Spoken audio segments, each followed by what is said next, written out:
Welcome to Darkly Lit, where we gaze out our dirty window, out at the raining city, down in the alleyway to see a homeless woman scraping her fingernails along the dumpster, and ask, who is she, and why is she crying for her lost children?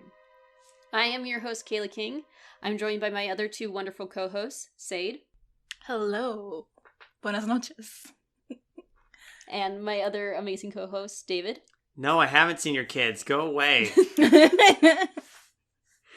Are you sure you haven't seen him? One's black and very fluffy. He's got a very fluffy butt, and the other one whines a lot. Yeah, those kids. Well, I would help you find those kids. Those are good boys. Or good children. I forgot, I was like, wait, no, one of your cats is a girl, the other cat is a boy. But you're right, one's got a fluffy butt, the other one's got a fluffy butt. Both are fluffy butts. Both are fluff butts, yes. Mm-hmm. Our story that we just read is not about fluffy butts. Maybe we will. One day we might have a story about fluffy butts. Story. We have to find a story about cats, though. That's the whole point. Oh, there's definitely some horror stories about cats out there. Oh, plenty. We actually read a short story called Lacrimosa by Silvia Moreno-Garcia. Woo! Who wrote probably my favorite novel of last year. It is probably one of my top 5 favorite novels, and her writing doesn't disappoint this time either. Yeah. So it's hard to summarize Lacrimosa, not hard, it's not going to be a long summary, because for the most part, it's in vignettes, or not vignettes, it's moments in this person's life. Ramon, who lives in Vancouver, he's from Mexico, but then he keeps seeing this homeless lady who keeps asking, where's my children? I lost my children.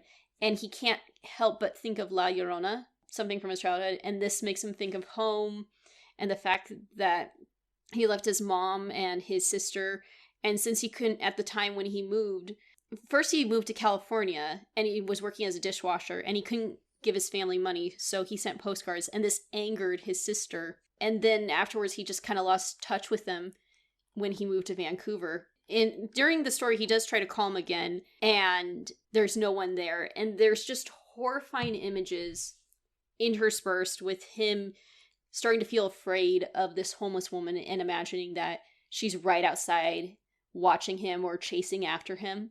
Mm-hmm. Until finally, at the end, and it's just pouring down rain and the streets are basically rivers, that we're not even sure if this is real or not, but he hugs her. It is haunting. Well, if we know one thing about Silvia Moreno-Garcia, it's that she does haunting very well. Yes, she does. Mm-hmm. But the prose style of this felt very different than Mexican Gothic in a lot of ways. And I want to start right by that and saying it's kind of cool seeing her write this short story that has a different vibe to it, but still hits the fundamental bits that make a good story spooky. And also having it be a very personal story at the same time.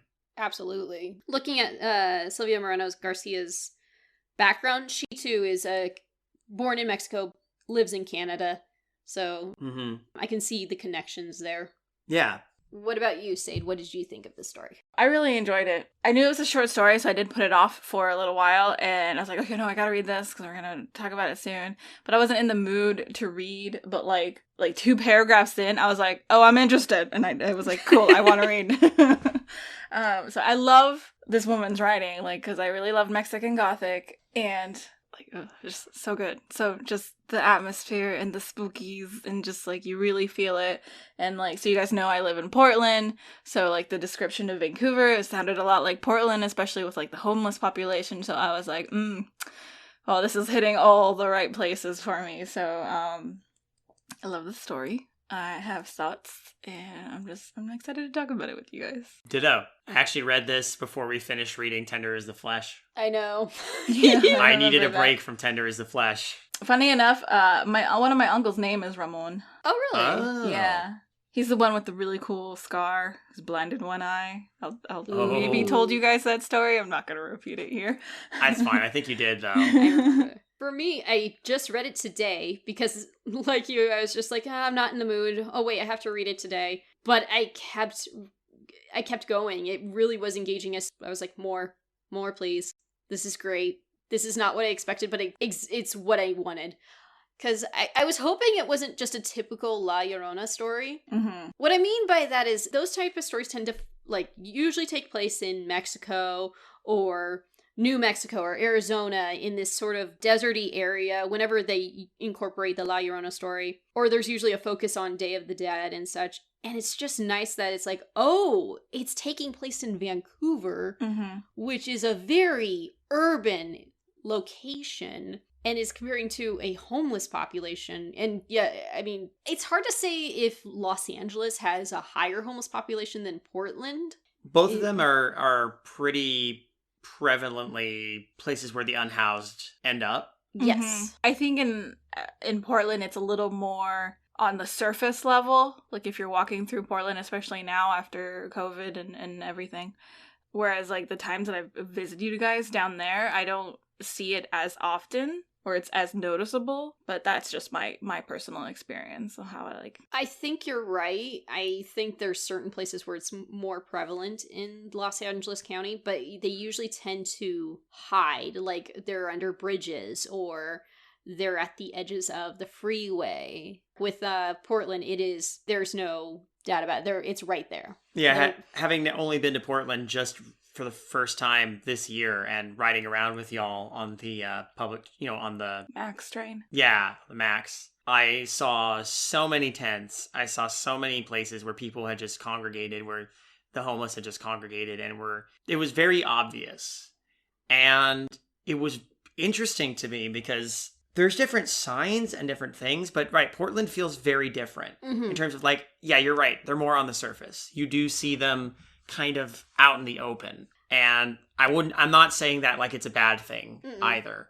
These are people who are just trying to get by, and I don't want to like shame anybody who, in a situation like that.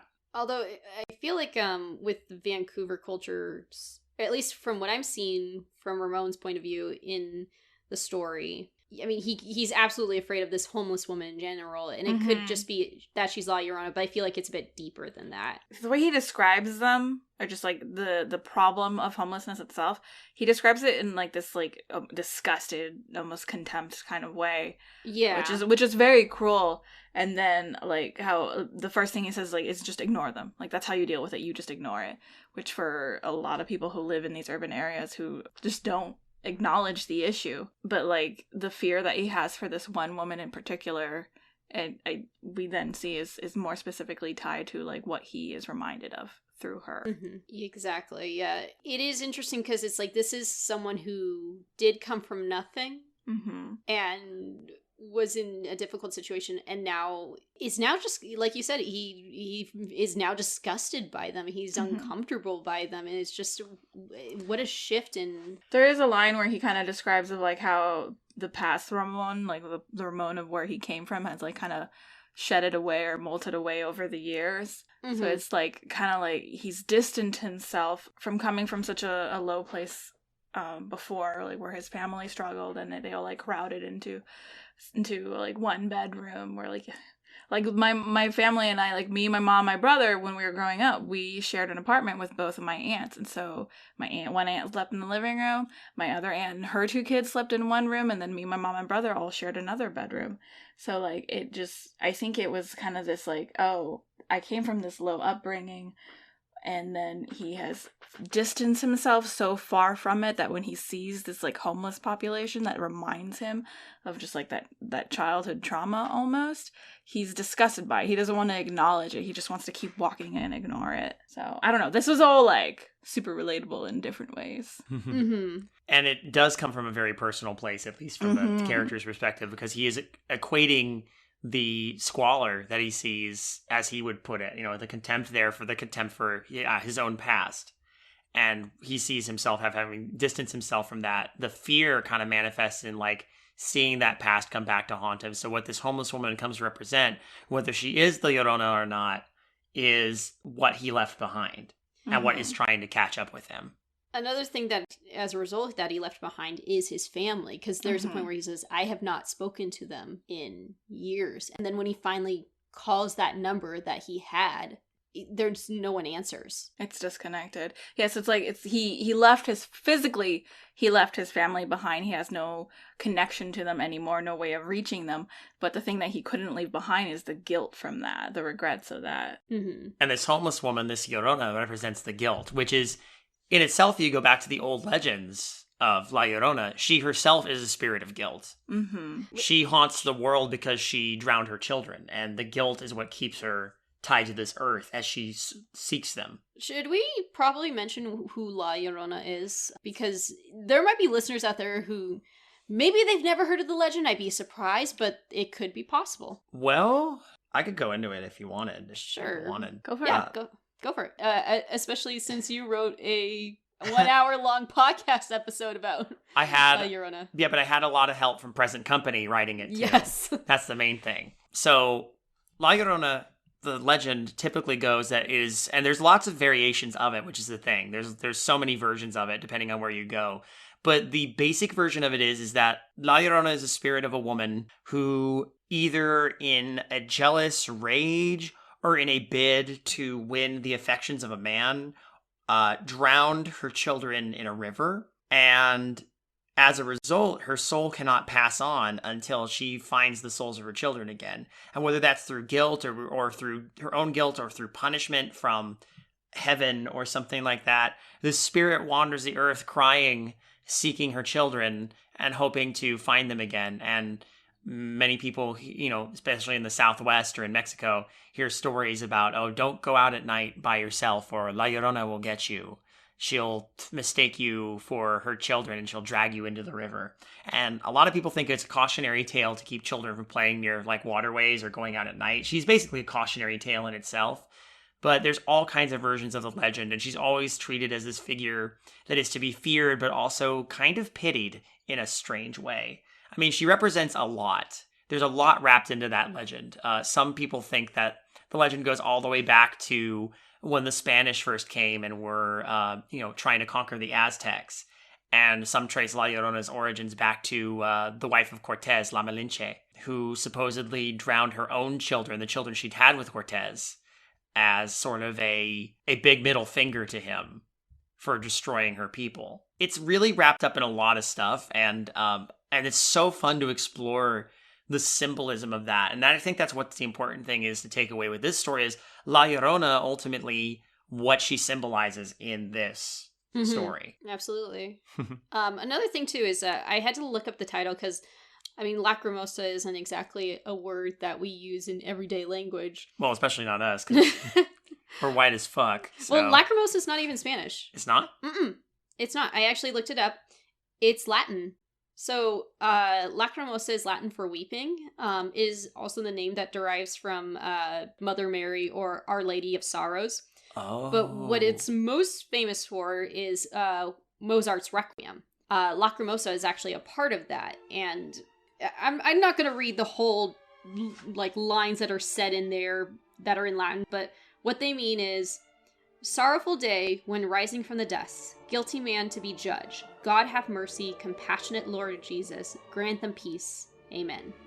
And if this means anything, just letting you know, Mozart's Requiem was written during the last year of his life.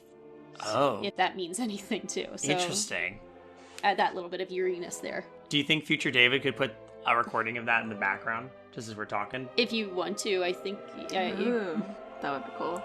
I did want to talk about the title as well, because one, I didn't know it wasn't Spanish, it was Latin, because I did recognize the word for its meaning, because there's like lagrimos, which is like woes or regrets, so lacrimosa just made sense. And I thought it was interesting that the story was called Lacrimosa instead of La Llorona, or Llorona, because we don't see Lacrimosa, like the word used in the story, we just see La Llorona. I was kind of thinking on it, because like I didn't know the connection to it until I looked it up with the Virgin Mary and whatnot, but like I was thinking like Lacrimosa would obviously mean someone who is like weeping or crying or full of regrets, and I was thinking like maybe Lacrimosa isn't reference to the homeless woman Llorona in the story, but maybe to Ramon himself, because he is clearly full of all these regrets that are manifesting now. If you connect it to the Virgin Mary, who's this like spirit of motherly love, that kind of makes sense, because like Because, like, the ending, I'm just gonna cut to the ending. I fucking love the ending that he, like, it's a great ending. Because, like, it's the whole, like, oh, the La Llorona will get to you and she'll, like, drag you into the water with you. And it's, like, describes all the alleyways, this river now. And he goes to her and she, like, embraces him. And it's like, oh, does she pull him into the waters? Like, it's just, oh, I loved it. So good. It's a perfectly gothic ending. And I actually like that he reaches out to her, like, it's almost like he's recognizing his own guilt, like, here's a mother who's lost her children, and I might be the children that are lost. Mm-hmm. For all we know, this could be his mother.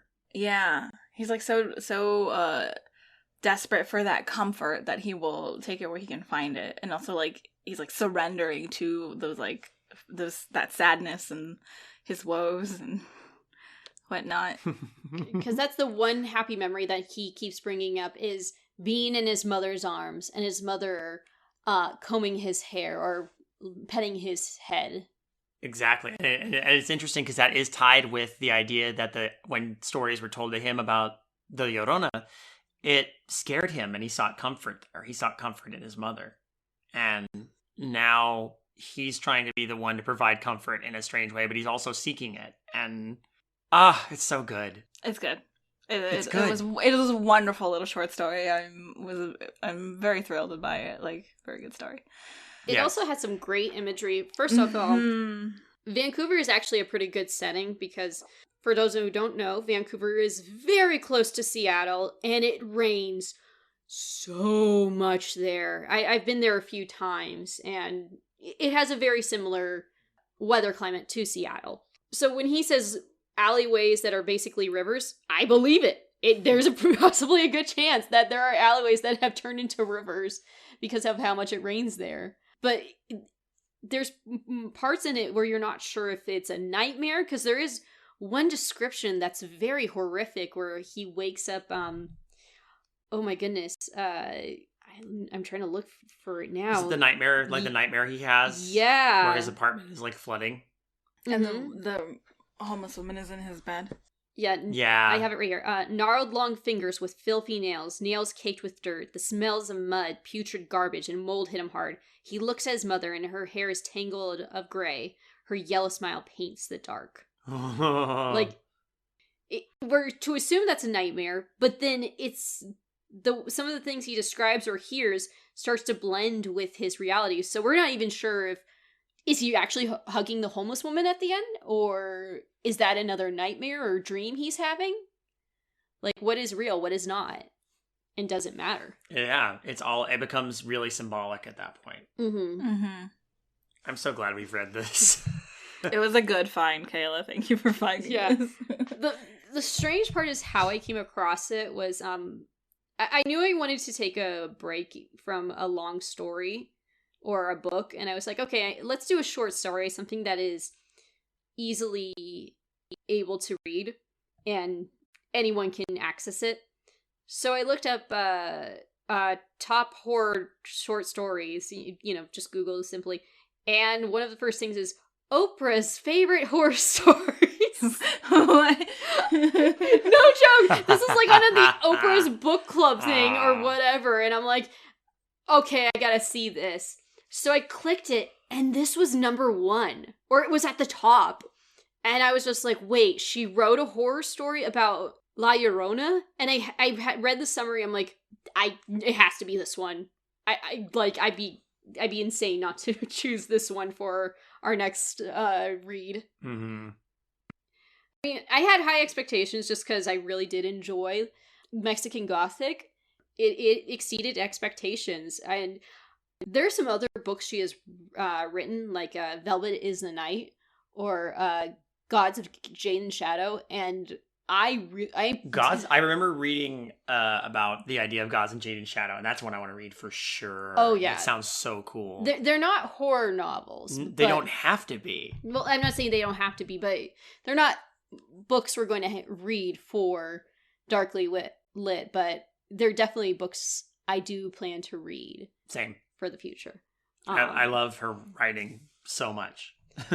We didn't get many questions, but probably because it was short. And even Bringer responded back. He said, I enjoyed the story. I have no questions. But Dan, or Urkelbot666, did have some comments of his own. He said, I was wondering what elements you all felt were the most effective and unnerving.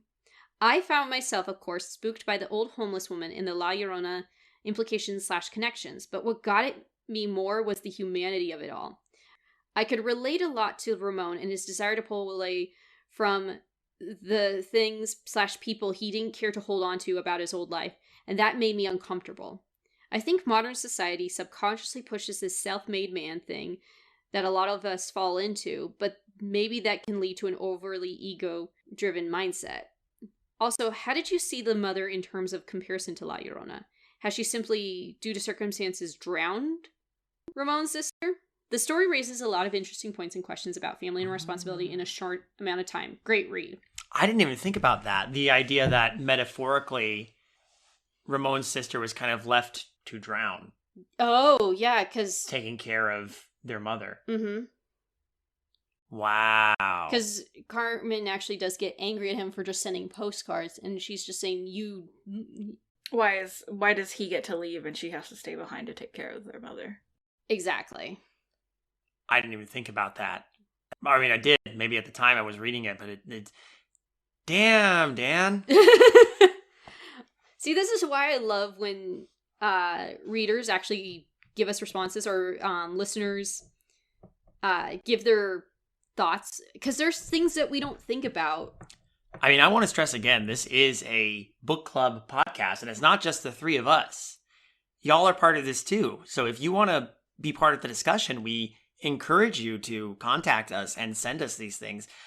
Dan and Bringer have been consistent listeners and have contributed a lot to the show. That's not to say anything for the other folks who have also contributed. I just want to acknowledge the consistency of their responses. And yeah, we encourage this because I didn't even think about that connection to it, but it ties back to the legend as well, which I love. I love when stories can take something like that and give it a spin and explore why it sticks in the popular consciousness and explore angles we don't really get to see with this one. This was cool. Mm-hmm. Oh, I love it. Oh, this is why I'm an English major. I do think also there is something to be said about the whole self-made man thing. He is right with this idea that you have to be successful. Because one of the things I think we forget too is Ramon is 40 years old at this point. Oh, that's right. They do say his age. He is actually older and has made something of himself. I think he even says he lives in a condo. Yeah. Mm-hmm. I don't remember if we know what he does for a living, but I don't think it matters. We know something he used to do, but not what he does currently. But Yeah. I think that him being like 40 or at like that point in his life where you start looking back at like the things you've done in your life to get to where you are, and like starting to question like, well, was it all worth it? Did I waste my time? Am I happy where I'm at? Like, just, it makes sense that at this age, this is when he starts regretting some of his choices. And in his case, Is this a midlife crisis? you could take it as one. Yeah, I think you could. Well, it could be the end of a life crisis, because we don't know what happens at the end when he hugs the homeless woman. So I'll just know some dogs howl. That's another thing. Mm-hmm. What a breath of fresh air this was. I did have like a brief thought in terms of like there was a lot of like phrasing of like how he had left the ghosts behind, right? He left his family behind, he left his ghosts behind, but somehow it had still followed him into this whole other country, to this whole other life that he's in. And I was kind of interpreting these ghosts as generational trauma. Whereas like this is where his family comes from, and then these are like circumstances that have like kind of forced that life for his family, and even though he's like tried to break away from that, like remnants of it are still haunting him, because like he never took the time to like really acknowledge that trauma. That's something that lingered in my mind. I couldn't really fully develop the full thought in my head, but it was something that it made me think of. I think that makes sense. He's being followed by figurative and literal ghosts from his past. I mean, what is La Llorona and figurative sense, but if not a ghost that scared him in his childhood. It represents, not only guilt, but fear of what he left behind, fear of who he left behind.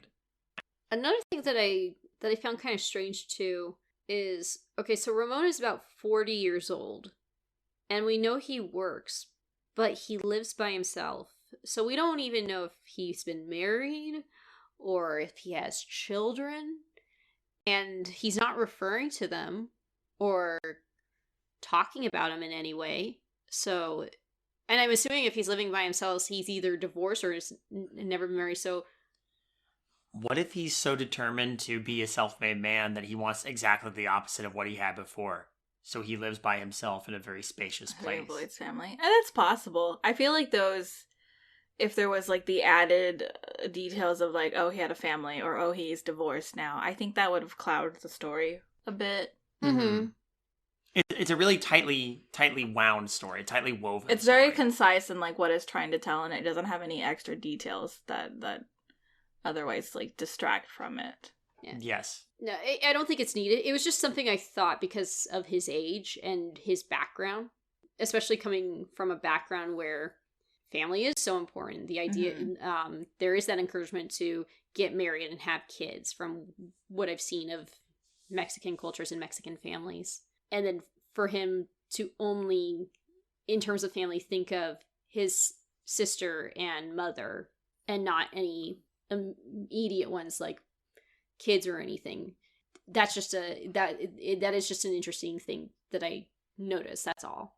But you're right. It doesn't need to be there because the focus is not on that. It's the looking back and what he ran away from and what he is afraid of. That's the good thing about a tightly woven short story, though, is it does prompt a lot of discussion when you really think about it. I'm almost flashing back to being in some of my courses in college. Mm-hmm. When you read a story and you really try to break it down and figure out what's going on, like what makes it tick. Mm-hmm. And by sort of examining it, you pull the story apart and find the layers, and you find more and more and more to discover. It's fun. And you can take a lot away from something like that. Like, sitting here talking about this with you all, this almost makes me feel nostalgic. Thinking back to those days when I was reading stories in classes and discussing them with my peers. It's a good feeling. It's honestly it's a warm feeling. I haven't felt like this in a while. Nostalgia is interesting, though, because it's always tinged with a little bit of, not sadness, but melancholy? I don't know. It's like warm, but it's like, makes me look back on those days with, Anyway, I'm getting deep here. I apologize. Well, I mean, she uses words that actually conjure nostalgic feels. Like one of the things like that I remember she uses is the sky is black and white, like pictures of in the old TV set. Using an old TV set, talking about black and white, that's a very nostalgic image. Yeah, and it keeps evoking images throughout of things from his childhood, things from where he came from. Oh, okay. Actually, one creepy image, and maybe it's just because I know how discomforting this is, because it's less of a visual and more of a audio, is how it said that she's scraping her fingernails along the dumpster. I can feel that. Like, that is, I don't know why that sentence, and that's why I added it earlier on in the introduction. Yeah. Is so discomforting. Yeah, I know. It makes it like you can feel it in your teeth almost. Mm-hmm. Again, a lot of the imagery in this is really good.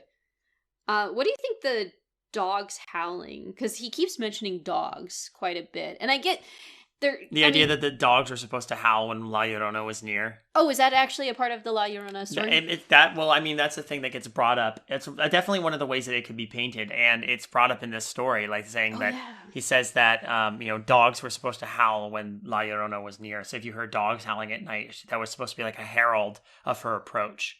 I mean, he describes that there was actually only one dog, and that was a neighbor's Doberman.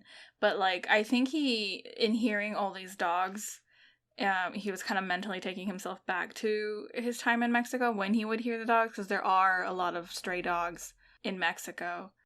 Yeah. For me, the stray dogs like barking in the streets or howling in the streets, for me became like a representation of like the rest of the homeless population beside the woman. He's maybe not actually hearing dogs howling, but is I don't know. It became how he was describing the homeless population. It's like they're in this terrible situation, and he's kind of like, maybe they're not, homeless people aren't howling in the streets, but like just their presence feels like dogs howling in the distance, you know? Oh gosh, well, yeah. One of the sentences she used, because I'm actually looking back through, is wild stray animals that roam the back of the house at night. Like, dogs. Mm-hmm, dogs, but is this also wild stray? Yeah, and roaming the back of the house. Mm-hmm. Yeah. Oh, wow. Again, we could like go through this with like a fine-tooth comb. I think we could, but I think we've already done a fair amount. I think we've done a good chunk of that, and I also just kind of like want to just viscerally enjoy it for what it was. And yeah, exactly. I think what we take away from it is important, and I think the main takeaway is just that this is a really, really, really good short story. Agreed. Further cementing Silvia Moreno-Garcia as a phenomenal writer. At least a favorite amongst us for this podcast. Absolutely. Rapidly becoming a favorite, that's absolutely for sure. We're slowly getting, like, because of this podcast, we're, like, discovering more authors we like. I think I'm starting to become more fond of, like, Stephen Graham Jones as a result. Same. Both through Demon Theory and The Only Good Indians. In the future, we'd probably hit more Grady Hendrix. Mm-hmm. I know there's a book sitting on my my side table that I know we might hit at some point. Yes, I think we might consider that. I'll leave that cryptic remark for later. I actually just finished reading a book by Stephen Graham Jones that I would love for us to analyze and discuss for Darkly Lit, but I figured we should wait on that since we just discussed The Only Good Indians. Yeah. But it's a good little novella that I really did enjoy. And there's some others that I look forward to reading. I assure you, we will eventually read Stephen King. I'm kind of shocked we haven't, but... Are we? Do we really have to? No, but I mean, if we're going to read Stephen King, then we have to read Joe Hill. That's the promise we have to make.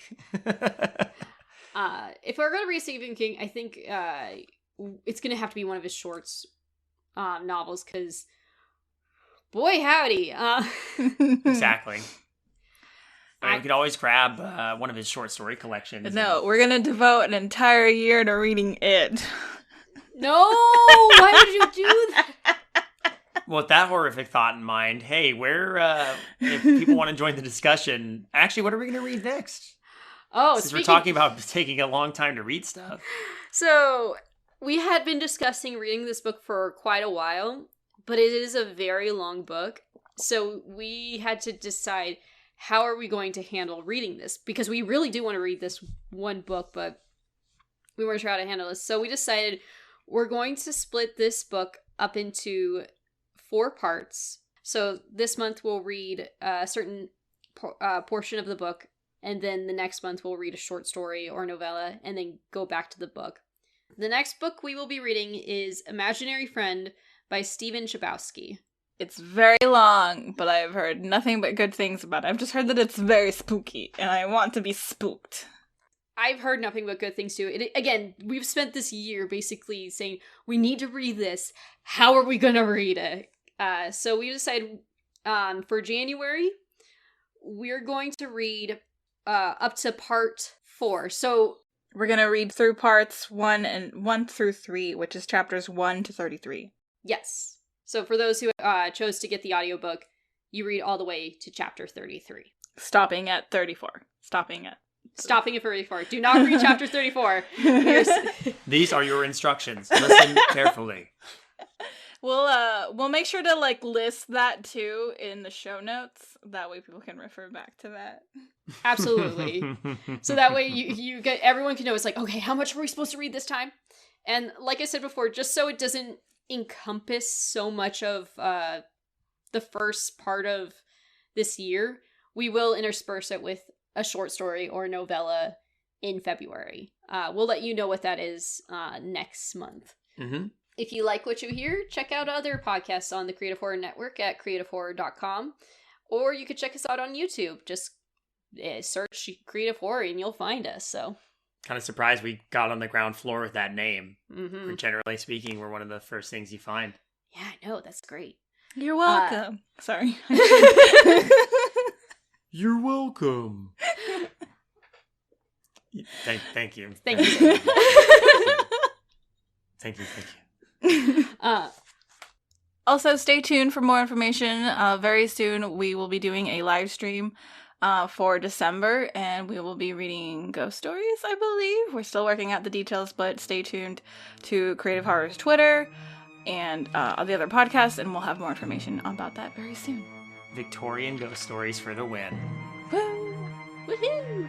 Until then, happy holidays, have a happy new year, and be nice to those who are homeless, and even give back if you can. Yeah, absolutely. Like, no snarkiness here, just help those less fortunate than you when you can. Just reach out. Also, fuck the patriarchy and down with capitalism. We giggle, but we fucking mean it. Yeah,